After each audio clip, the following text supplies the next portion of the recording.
Now then, people, welcome back to the Just Joe Football Show. Well, I can tell you, I definitely didn't expect to be doing a done deal show literally a couple of hours after it was first announced. We were told, even by the journos from the south, down the south, that 48 hours deal will be announced. It took about 4 hours, if that. I can't believe we got... The image was class, a map of Leeds with Rothwell on it. I was like, oh, hey up, here we go. It's insane, folks. Like, we've all been worrying about, like, where's the deals, what's happening. For all we know, they might be a fucking right back on a new number 9 having medicals as we speak, ready for tomorrow. Look, we've spoken. They're ahead of the game. The first signing last summer was the 19th of July. Already now, we've got 2 in the door. Well, 3 with Joe Rothwell, Alex Cairns and Joe Rothwell. The squad already looking a little bit brighter than it did just 24 hours ago.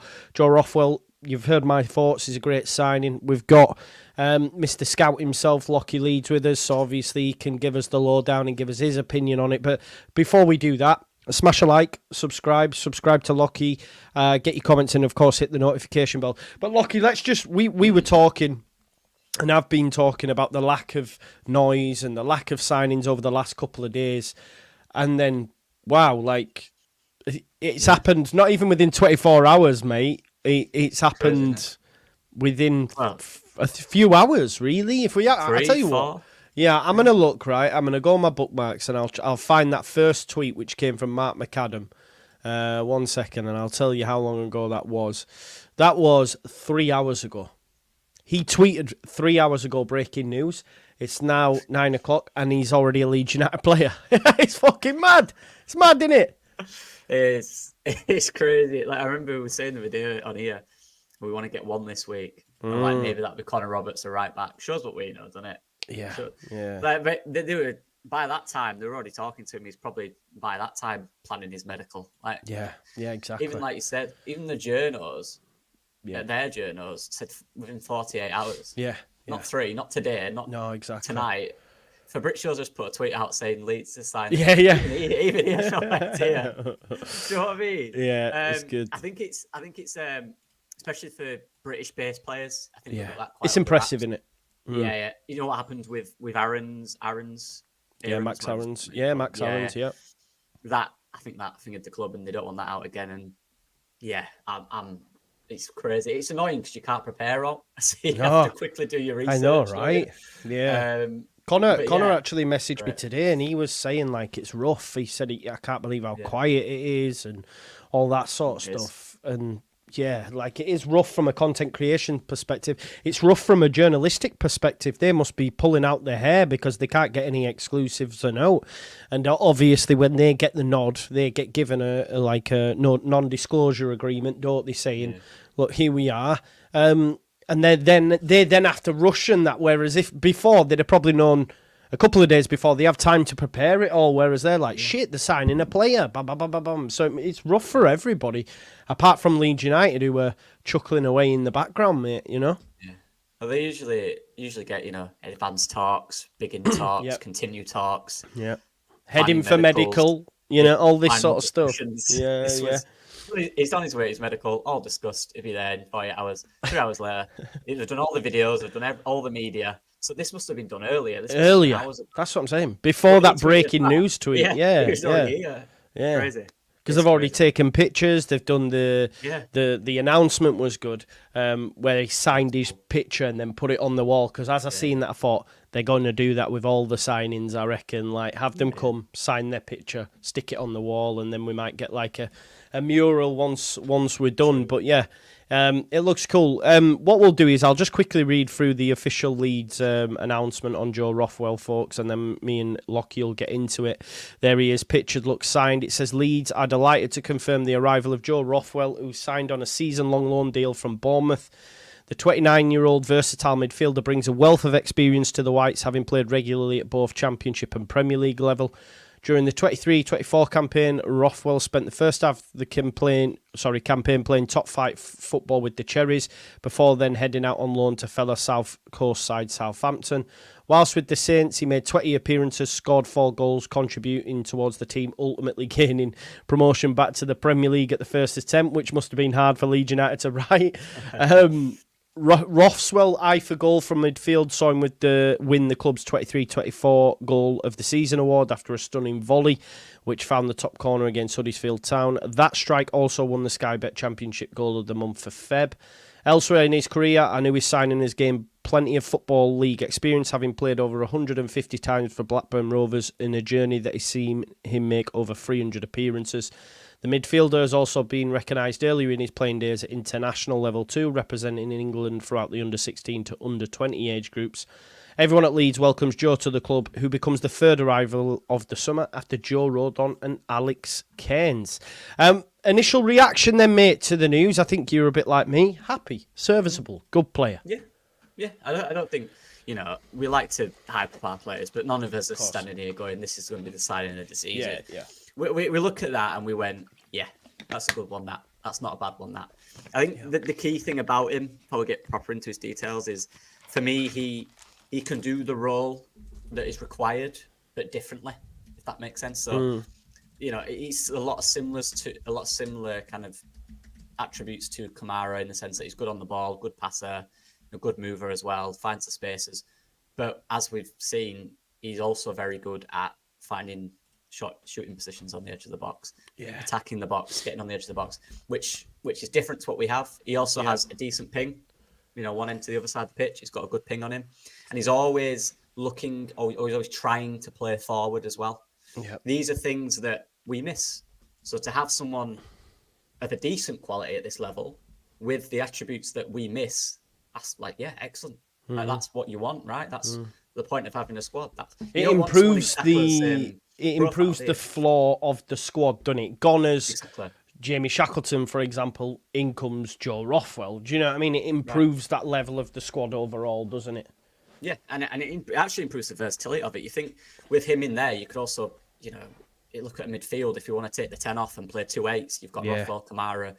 You know what I mean? There's different options, and we didn't have that, and that's the key for me. It's options, different options, so we can be more versatile, less predictable. If there's a game where Kamara, we need a bit more progression in midfield, bring him on. Exactly. Nice. Do you know what I mean? So I'm happy with it. I am. Yeah. I do like that, the idea of playing three in midfield with Ampadu just behind them, screening the back four, and them two, like you say, and it just gives us different options, which is something that we lacked last season. I still think, when you actually think about it, the fact that Leeds United got to a playoff final and didn't have one single midfielder on their bench, it's quite alarming when you think about it like that. But it also shows what Farke did with not a massive squad, really, and I think this time around, and I maintained towards the end, and people might disagree, but I think I did say that we'll have a better, well-rounded squad this season than we did last. Okay, individually, might not be nowhere near as good, but squad-wise, I think it'll be stronger, provided we go out, get a right back, and get some extra numbers across that back line. Do you think as well, Lockie, that midfield four now sorted? I don't see any more additions other than what we've got. So we've got Ampadu, Gruev, Kamara and Rothwell. I think that's a solid four for the championship. It definitely won't be a priority, I'd assume now. That'll be... Yeah. Well, I mean, you don't know what'll happen pre-season. You might get injuries and stuff, but right now, you look at that 6 role, Gruev and Ampadu at the 6 is excellent at this level. It is. Not many better. That's a decent Premier League backup 6 there. You know what I mean, in Gruev. So to have Ampadu and Gruev there, Crew as well, he'll get a few minutes in cups, maybe a few at the end of games when we're winning, stuff like that. And then you've got Kamara, who was wanted by Rennes, by the way, and now Rothwell, who has been brilliant at Blackburn at this level, was all right at Southampton in Spades last season. So that's a good 4 with 1 or 2 youth products in there as well. Yeah, I agree. It's a very balanced looking midfield now, I think. Yeah. I agree. It's definitely look. I talked about Elzati and stuff like that. There's definitely, more exciting names. Of course, yeah. But am I unhappy with this? Absolutely not. I think it's a great, smart addition to the side. Yeah. Yeah, and he brings with him a wealth of experience as well, which we lacked at times. We did lack at times, and he's been there with Blackburn. He's been there with Southampton now and won promotion and knows what it takes. Danny Cook says, club like a ninja, buzzing with Rothwell. I still find it wild that in 2024 they've been able to do this. Honestly, it's insane. But that's it. This used to be normal, didn't it? This was normal. Years of course, ago. You wouldn't know until the day it's happening. But No. now it's you find out weeks in advance. Yeah, so exactly. Yeah. It's good and bad because it's for us. It's a bit Yeah, frustrating. it's tough but for us. we Yeah, love it yeah, at of the same course. time, Yeah. don't we? So- Yeah, 100%. Harvey says, what signing for the season? Keep your comments coming in, folks. War Piglet says, thanks for the good vibes today, Joe. Like and subscribe and all that jazz. Joe says, Joe's going to join us in a little bit as well. He's got some numbers he wants to share. 48 hours to the medical, damn it. Why do we have to be so fast? I know, it's crazy. Just crazy. I didn't think we'd get it done the same night, if I'm honest. Yeah, God, that was a fast 40 hours. 49ers are like vampires, don't know they're there till they strike. Geno says, just accept we move in silence now. Comes with experience, solid addition, very, very good signing. Here is Joe now. Joe, thank you for earlier on sending me a few texts and that, because a lot more quicker on the digits than I was. You just shared some numbers, mate. Rather than take your thunder, why don't you share them with us? Yeah, so I've had to do some very, very quick Googling and research and stuff like that because basically I thought, cool, okay, I've got a couple of days and then it'll be fine because the medical's not meant to happen yet. And then it was all very, oh, good. Yeah. So I was in the shower when the official announcement happened. So if I'm looking a bit soggy, that's why. It's not for Joe Rothwell, no. Not quite this. I'm more of a Morley lad. Right. So sorry, sorry for lowering the tone. I do it's so apologise. The tone's never been particularly high. No, not on here. It hasn't. You're right, mate. I can't lie. So I threw just a bunch of numbers at you that I spotted a couple of minutes ago, but one that I thought was really very interesting is one that I think is sort of telling of how well he has to be able to read a game. Because throughout his entire time at Southampton, which admittedly wasn't that long, it was the equivalent in terms of minutes of basically 5 full games of football, but not a single one of his passes went to someone that is offside or any of his passes get blocked. Now, this is just in league matches, so there might have been an FA Cup match in there or something like that, but that just shows that he's someone that clearly reads a game incredibly well and knows, okay, so is my pass going to get cut off? Probably, let's not play that one then. And then you can see that he's sort of thinking things through a little bit. He equaled Glenn Kamara for his progressive passes per 90, which is something Kamara was, I think, as much as we slated him, reasonably good at, because he could always he could pick a pass, but not the most creative pass, if that makes any sense. He was dispossessed only once per 90, which is really quite good, I think. And one of the stats that I particularly noted was, apparently, according to Capology, which tends to be reasonably accurate, he's only on 8k a week, which means that this is going to be a very, very affordable loan for us. And he's got 2 years left on his contract. So if we do decide to do something next summer, I can't see it being that expensive. I think it's going to be fine. Yeah, I think that's, like you said, the exciting thing. And I know, Lockie, you mentioned this to me earlier on a WhatsApp. That obviously we've got money. Yeah, we've got money. Obviously, we had some money problems, hence the sale of Graham. Maybe we didn't think. But now, with all the exit, with all the wages off, the investment from Red Bull, etc., there's clearly money there. And what this does in selling a Gray for 40 million, and then bringing in Rothwell on a loan, you might pay a small loan fee. But like, if his wage is right, $8,000, like, you're covering that for a season, it's nothing, is it? And what that means is when we do go for them high ticket items, we have enough cash to be able to do that. It's exciting. Yeah, and that's it, mate. With signings like Rothwell, I think you look at where he is in his career, there's probably not 20, 30 teams wanting him, you know what I mean? There's probably, the level he's at, the promotion sides going for the Premier League are probably his level. That's probably it. They're probably not lower league Premier League sides coming in. So it's like the Dwight Gale of midfielders. Do you know what I mean? Kind of a bit like. Oh, that's harsh. No, Dwight Gale was a championship striker, though, right? Like, he could never really do it in the Prem, but smashed it in the Championship.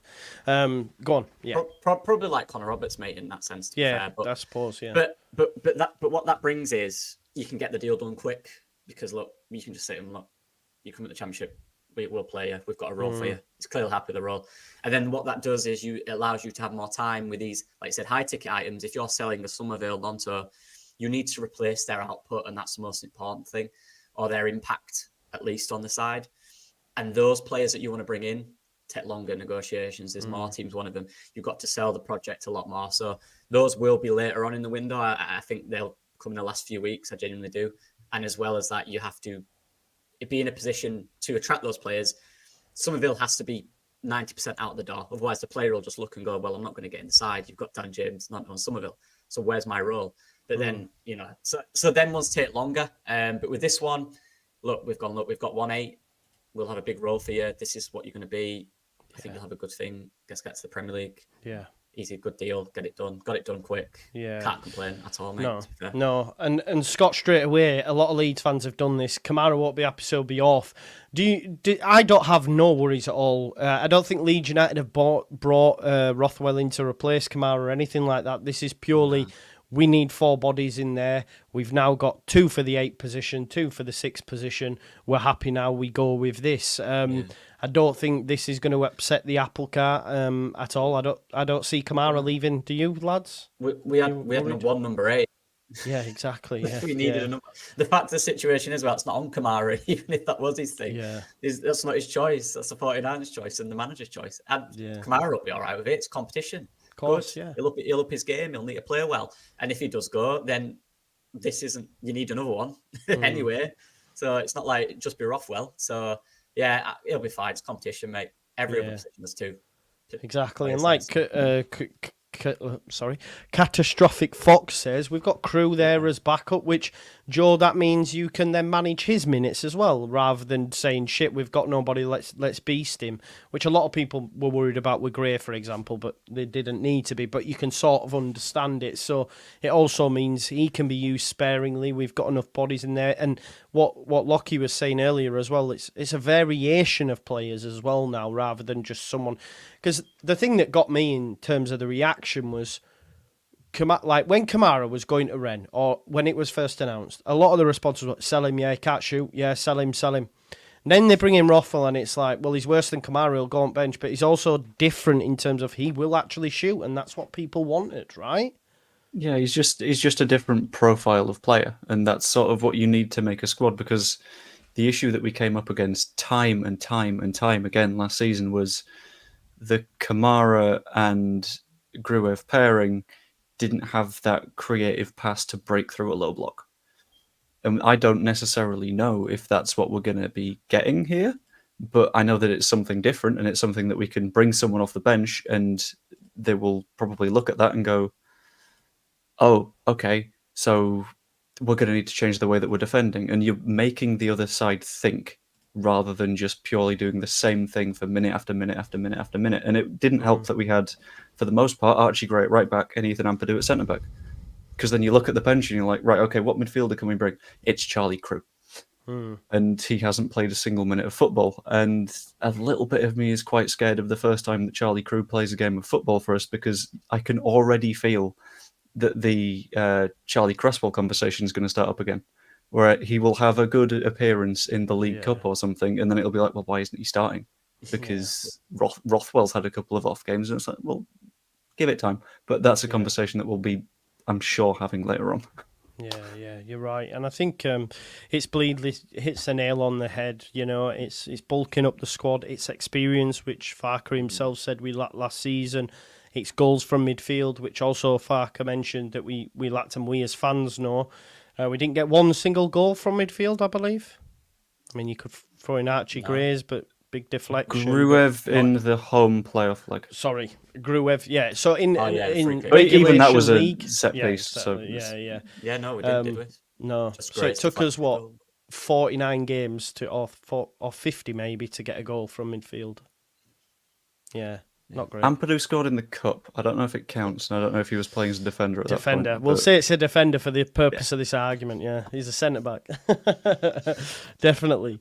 I'm really chuffed with the signing. To be honest, I think it'll be interesting to see who starts. Like, do we think, Lockie, that Kamara's a shoo-in, or?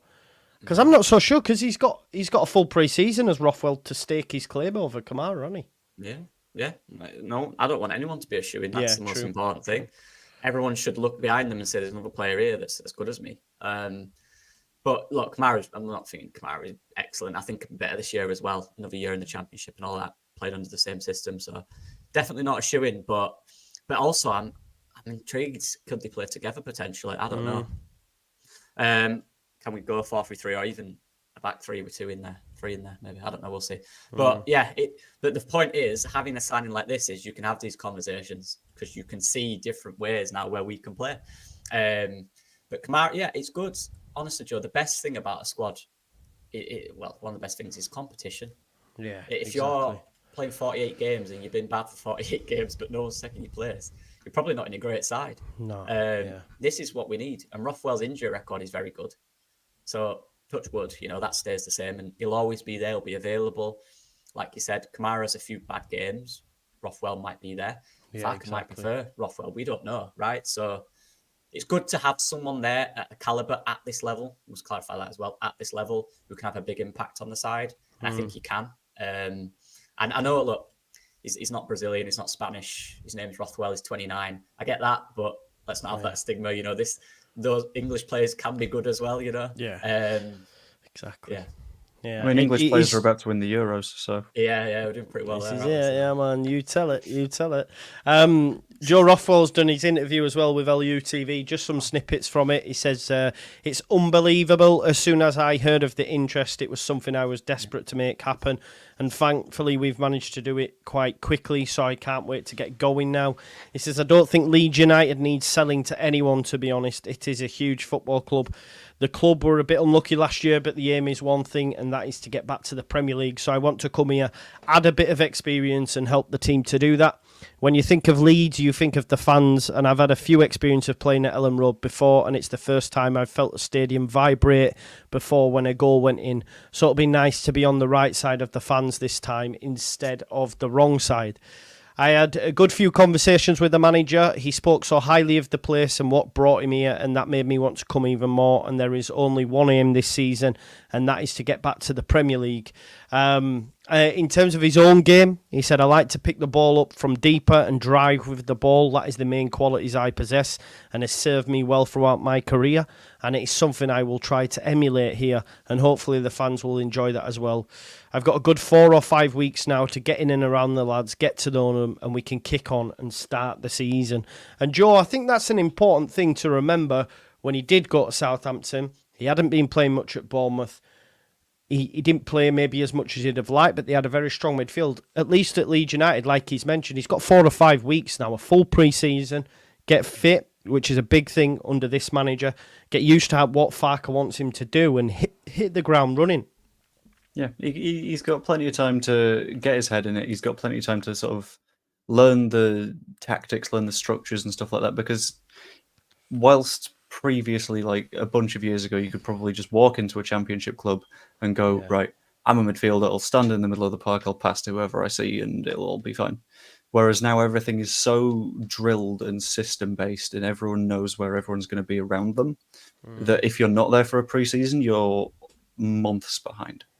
Because you'll be watching stuff happening in a game and you'll be trying to track all the patterns and stuff like that, and it'll be significantly harder because you've not got that base level of learning to begin with.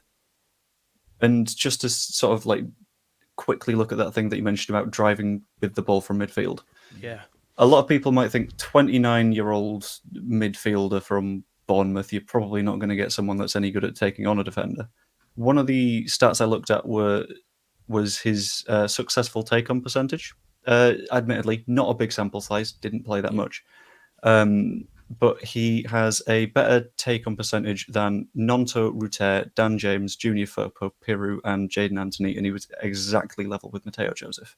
So it's not like we've hired someone that is this sort of battleship of a man who's going to pick up a ball and try and ping it past. Like, he's still plenty mobile, but he can do the passing stuff on top of that, and good signing, I think. I can't wait to see him just crashing into the box and rifling one in the top bins, Lockie. Go on, mate. Just on that as well, because I did a video earlier, and again, we were rushing, so I kind of misjudged it a little bit. Because for Southampton, as Joe said, he didn't do that. That weren't really his role. I looked at his dribbles. There's like 4 or 5 games where he didn't have one, and then he'd have one game and stuff like that. So I think now he's said that, it's interesting. I think the role is coming through a little bit there. I think there'll be a little different role there for him potentially than he had at Southampton. We are possession-based side, but also how many times this season has midfield been on the ball and it's slow, pedestrian. Rothwell, for me, a player who, whatever he does, whether that's a quick drive, because he won't run 40 metres up the pitch, it'll be 5-10 metres, into the space, and he'll give the ball to someone else and then drive into the box.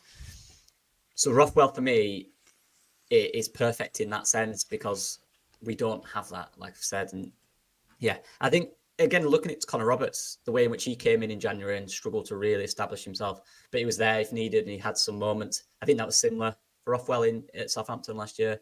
Came in January. And to be fair, the fact that we've done it now and not in 2 or 3 weeks where, he'd have been out at Bournemouth, he wouldn't have probably trained with the first team and it'd have been a bit like catching up type thing. The fact he's here now and he's ready to go. And the role thing's interesting though, because made me think he might play a bit more, to be fair. We'll see. Yeah. It will be interesting. Leeds United have just tweeted out a behind-the-scenes Rothwell signs. This guy was there this morning, man. He was there this morning, medical pictures, everything. It's wild that he's not been spotted at least once. It's insane. But I'm really excited by the signing and for what more is to come. You know what I mean? For what more is to come, because we know we need some fullbacks, I would argue. Can I get your let me get your thoughts on the Firpo one, lads, because obviously we all felt he was going to the Olympics because it was announced by the Dominican Republic, and then the club have told Leeds Live and others, no, he's not going. We've said he's not going, so that means Firpo stays. Happy with that news? Some people are, you see. I obviously post my videos across socials and I got a few responses. I think some on Instagram and Facebook saying, I was having a good day until I seen this. Quite surprised at that because I thought he was great last season. Yeah, I thought he was excellent. Same when he was fit. It's that with it. As long as you keep Firpo fit. If Firpo's fit in the Championship, is there anyone better? Is there a left back better you can get at this Probably level? not. I know he's got his problems, and he always will. Apart from Leaf, but yeah. He got the same Leaf sort of level of defensive attacking output per 90 as Leif Davis did. So he's on the same sort of level. And even Davis wasn't a good defender. Leif Davis isn't a great defender. Johnny Firpo, well, defensive. Firpo's more positional thing. He gets caught out too much for me. But you were just trying to say, you were going to say Firpo's a good, and then we're like, no, yeah. Well, he did all right. Even I'm not making that argument. It's defense is a huge thing, right? So he's not a good attacker. It's positional for me. It's a positional thing. His brain wanders sometimes and he finds himself in the middle of nowhere. But I don't get how people are not happy with that. I don't understand why you would be. Agreed. What about you? And it's obviously continuity as well, right? Yeah, continuity. Yeah, across the back four, and we just need a right back. Yeah. Just need a right back. But you must be over the moon as well, Joe. You're a big fan of him. I was going to say I don't think I need to say anything here, do I? Yeah. No. For Berto Carlos is staying. It's fantastic. Yeah, brilliant. Yeah, it is. It's great news. Would you look to give him a new deal, lads, or just let him see out his contract, get promoted, and say bye? How long's he got? This is it. This is his last year. Last year. Yeah. So in January he could sign a pre-contract agreement with someone, obviously. Which I always don't like, by the way, because if he knows he's going back to Spain and you've got 6 months left, and is it like, well, I don't want to ruin this contract, so I don't like that, you know? I think it's, put it this way, if we go up, I think we'll sign a left back anyway. Yeah. I honestly don't know if he'd be first choice unless we change the way we play, and he's a wing back, because at full back in the Premier League, he will still get torn apart. But I like the player. It'd be a good squad option in the Premier League, I think. Attacking fullback to bring on if you need 100%. to. Like that. I agree. And Evie says 1 year extension, which I would do, but will Firpo, that's the point. Firpo's coming to the end of his career, and Joe, we have to factor in his thoughts, because he'll be like, right, a bit like Cooper. I'll stay, but I want decent terms and I want decent length. So yeah, sorry. You're all right. Yeah, I'm all right, I think. It's a long day. But, Joe, that's the problem, isn't it? Convincing or being able to offer... And it looks to me like the 49ers are into just giving away contracts like the previous regime with Diego Llorente, for example. I think with the Firpo thing, there's an easy enough case to make to him that it's a hell of a lot easier for him to get a contract in La Liga if he is a Premier League left back than if he's a Championship left back that hasn't managed to make it up. So if you're talking this Christmas to clubs in Spain and saying, well, you see, I'm waiting until the end of my contract, no one's going to take that jump at that point because there's 6 months to go with a fairly injury-prone left back that is currently playing in the Championship. So you can't really judge him against, because let's be honest, he'll be against the likes of Lamine Yamal, and oh boy, imagine Junior Firpo against Lamine Yamal. Yeah, I think it's a case where it would benefit him, but I think you'd have to make that case in the first place to sort of say, right, okay, we want you to stick around for another year. You might not start next season because we might have to sign someone. At the end of the day, we will have to sign someone at some point anyway because he's our only left back. But yeah, I think it's a question of, is he happy being squad depth and a rotational option in the Premier League if it comes to it?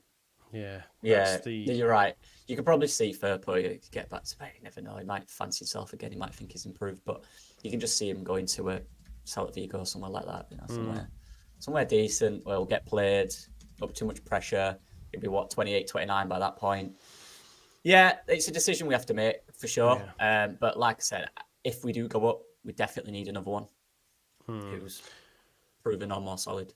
Would you lads be looking at like a younger left back, an understudy, if you like, to maybe bring in? Harrison Leif Davis will be on the way back down, so we might as well just sort of. That's true. That's true. What were you saying, Lucky? Someone like Harrison Burrows, mate, at Peterborough. Is he not going? Is this the one that's going to Sheffield United? Well, that's gone quiet, but he was linked a few weeks ago. But even then, look, you never know. It's like Firpo. It's not like Leif Davis as well. Not a great defender, but really good attacker, and he can actually play attacking midfield as well. So someone like that for me, I think gone are the days now in a possession-based system where you're having solid defensive fullbacks.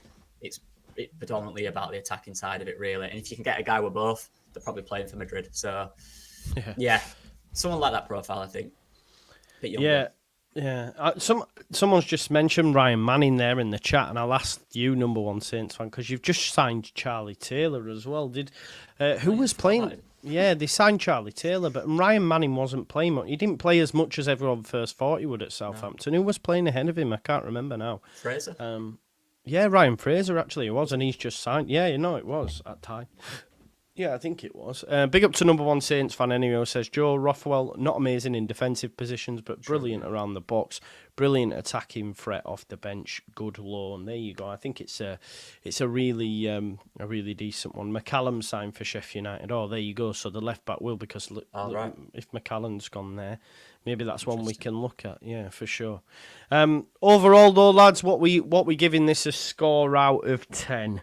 To finish up, I don't want to keep everyone all night. If you're finishing up, what's your score out of 10 for this signing? I think it's a solid 6.5, 7. Yeah. Like when we brought Kamara in, we said the same. I think it's more the fact that if we look at the player as an individual, it's good. But if you're looking at what he can bring to the side in terms of he has what we don't in that position, it's probably higher. So if you even it out, I can give it probably 6.5, 7. I think that's a fair, decent scoring. He'll have moments this year for sure, definitely. One thing I'll guarantee that I'm sure he'll have a few moments that will win us games or change the game for us. That's what I'm saying. Yeah, I think that as well. I was going to go bang in the middle and say 5, but it almost feels like 5's the riser he done it. So, 6, 7, 6, 7, around that. I think it's steady, innit? Steady. Yeah. 6.5, 6.5, something thereabouts. What do you reckon, Joe? I was going to land on like a 7 and a bit because it's one of those where no one's going to get super excited about it because it's just it's one of those signings that you sort of just need to do in order to have a squad. It's the sensible stuff. It might look incredibly boring, but if you don't do it, you kind of knacked. So 7 and a little bit. Yeah. And we've got to remember, 3 seasons ago when he was in the Championship, he was Blackburn's best player. He was unbelievable. Yeah, I've seen that. Yeah, so he could, like Evie said, there could be 9. Like he could play more. He could find a really good vein of form where he's playing constantly. But either way, it's a good. Bazzi, you've not watched him, have you? You've not watched him, have you, Bazzy? Let's be honest, you haven't watched him. I'm sure he's awful. We've got a Saints fan who watched him last season who said, yeah, not great defensively, but attacking wise, great option. Bazzy thinks and we don't he's need terrible. a defensive midfielder, do we? Let's be honest. No, we've don't. got that covered. So yeah, yeah, we definitely have got attacking that. output. Got that covered. Yeah. Bazzy says you have. Where? When? How? Tell It's me. like the people that say Ampadu's shit because he doesn't score. It's like, well, you've clearly not watched them play football, then, have you? Like, you've looked at some numbers and you've gone, okay. I think as well, I've noticed quite a lot. Like, I've had takes of Bamford's not a striker because he doesn't score goals, so therefore he's a midfielder. And someone said earlier on that Kamara's a 6 because he doesn't score goals. And it's like, well, I don't think that's how it works. Like, if you stop scoring yet, he's a centre-back. He hasn't scored for 2 years. He's a centre-back. Do you know what I mean? It's like Shearer before Euro 96 hadn't scored in an England shirt for 2 years, so they should have been playing him centre-back in them games. Do you know what I mean? It's mad. It's mad. Some takes. Fair, fine, whatever. I've had that Pat Bamford conversation too many times, and too many times have I pointed out that the only person to score more per 90 than him was Crescencio Somerville, who were probably selling for 40 million quid. So he can't be that bad. Exactly, mate. You tell them. I've just been sent this as well by our good friend Danny from Not Another Leeds plodding on together and all that. Let me just put this up. It says, Joe Rothwell at Southampton, 16 championship appearances, 4 starts, 4 goals, 91.9% pass accuracy, which is very good, 1.63 chances created per 90, 60% long ball accuracy, 57.1% dribble success, and 66.7 tackles won. Championship midfield general. We'll take it, won't we? We'll take it. Some good numbers there as well. While I've got you on, Joe, actually, because you just mentioned Bamford, let's talk about him. Oh, no. Do you think Leeds United need to go get a striker? I know you like Bamford, but I'm of the thinking I like him as well. But we can't rely on him. So we need to go get a striker, do we? What do you reckon, Joe? I think we don't necessarily need to get a striker, but it's nothing to do with Bamford. It's to do with the fact that the striker that we were missing last season is, in theory, now Mateo Joseph. And anyone that has been clamouring for Mateo Joseph to get more minutes or to start because they've seen good performances out of him, if you're arguing to sign another number 9, then you're just sort of putting someone else in the route between Mateo Joseph and the That's first a good point. That's a good point. That is it for those that were saying get Bamford out, start Joseph. No, that's a great point. It is a great point, yeah. A lot of this is Joseph dependent, I'd argue, isn't it? If he first 3 weeks, 4 weeks pre-season doesn't really do what Farke wants, and he's not quite at the level he wants him to be, and Bamford's is not in training with the first team yet, you're looking at that going, we've got Joe Perreault. Joseph might be one of them who he could start the season, and I hope he does, and I hope he plays. Let me clarify. He's one of them who it's there, but it's slower, and it maybe after January really comes into his stride and starts scoring goals. But then by that point, you're struggling for a striker up until January. For me, it's about the person. If you're really ambitious, and I'm seeing Cameron Archer in the chat, if that's a possibility, even alone, you've got to look at someone like that and go, that takes you to the next level. He's proven at this level for 2 years that he can do it. He's one of the best players in the Championship the other year when he was here. He fits perfectly what we play, I think. But I do agree that is dependent for me on how Mateo Joseph starts and pre-season. I think as pre-season is important to that. Because you don't want to block Mateo. Mateo's potential is very high. Yeah. So you've got to be careful with it. But if he starts pre-season well, Farke's happy with him in training. Farke will play him. I think he will. Yeah. But that's dependent on that for me. It's a tough one because you look at Cameron Archer, and if he's there and available, I don't know if he will be, by the way. I think there might be more Premier League teams. Premier League clubs, yeah. But if the opportunity's there and you're saying, look, you can't turn that down, can you? That's a striker. So I don't know. Are we all forgetting Dan James's really successful stint as a number 9 under Jesse Marsh? Imagine, first game of the season, he goes back to James up top. I do just worry from Farke, from Bamford, from the club, if we do start the season with Bamford in the 9, I think people will just be annoyed and ready to tell him to get sacked and the club's shit and we're not this and we're not that. We'll Look, win 3-0. yeah, DG, we're not in for that because he's apparently agreeing with Hull. Hull have put a bid in for him, so that's not something that's going to happen. They probably look at Bamford and say, we've already got a Kiefer Moore type striker in Bamford. That's probably where they look at it. And if Joseph is your 9, then we have Bamford on occasion off the bench. But if he isn't the 9 and Farke doesn't trust him, then they need to go and buy one because Pirro's definitely not it. I think we've seen enough from Pirro over the course of the season to know that he is not the 9 that Farke wants, surely. Yeah. He's definitely not. Again, it's similar to Bamford in the sense that you can't rely on him fitness-wise. Yeah. Pirro, you can't rely on him because you don't know if he'll ever be the player we need in that role. I stand by that he'll still score goals no matter how much he plays. He will do that. He's good at that. I'm not taking that away from him at all. He is good at that. He will develop, I think, a little bit, and maybe he'll be more helpful within games. But it's out and out 9 who fits the mold that we need. For me, it is a Mateo Joseph Archer type player who can get in behind real pace, aggression, and can finish. Because that's what Farke likes in the striker. He's not really bothered about them dropping deep. That's not really a thing he's bothered about. Timo Pukki is a great example of that. He hardly dropped deep, and when he did it quickly and effectively, and then he went back. That space is for the wingers when they invert in the 10. So, yeah, it's a tough one with striker. I think it'll be easy to answer after we've seen a bit of pre-season, maybe in a few more weeks. But to be honest, I told you earlier, Jordan, I think the Arch one might be a little. I think it'll still be Premier League interest. You might see someone like Ipswich, Southampton even Yeah. having a look, mightn't you? Because obviously it didn't work for him at Sheffield United, but there's not a bad player there for sure. Yeah. So He started really well, I remember. With him. Yeah. He scored a few goals, scored some good goals as well. yeah, I'll tell you, I would have a look at, and I don't know what he's doing now, but Ben Brayton Diaz, because he had a good spell at Sheffield United in the Prem. I don't know if he went back to Is he Spain. at Villarreal, maybe? I don't know what his situation. Did they buy him? No, I don't think they did, or did they? I don't know. What about this Archer deal, by the way? They bought him and then have been sold him straight back if he goes down. I don't know what kind of deal they did there. Which hope that's not us. We could be that. No. That could have been us. So let's be happy that we've got. Yeah, he's back at Villarreal. I think it was only a loan. Would you look at him, lads, or not? Yeah.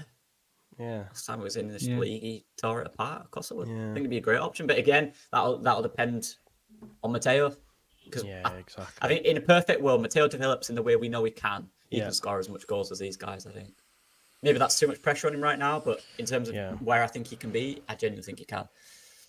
Well, I tell you what, he better do, because we will be there for everyone who fucking were slating us last season. He better do. But yeah, cool. Anything else you wanna finish up with, folks? No, just beware, people. It might be quiet, and then we'll have 3 players by tomorrow. Exactly. So. Yeah. Stay by your computers, and from a content creation perspective, be ready to go any moment, because this morning it was like, God, there's no news, nothing. I guarantee it. When I'm away at the weekend doing me Yorkshire Hills peaks climb, there'll be 3 signings, and I'll miss it all, and then I'll come back and then miss the boat. Probably, mate. This afternoon, I did a video on MK Don selling Max Dean, is how dry it was. And now... Good move from that. Hot player, by the way. Max Dean's doing well, isn't it? Yeah, we've got... Didn't we get a 50% sell-on clause on that as well? Is it that high? I swear it was something like that, which is... I know an MK Dons fan, and he said it was something along those lines. Yeah, how much read are they selling it somewhere. We know. It's I about heard 1 million, 1.8 million-ish. Pay someone's wages then. Something like that. Pay someone's wages for the year. The money. Exactly, yeah. Do you think 2.5 times what Rothwell's wages will be?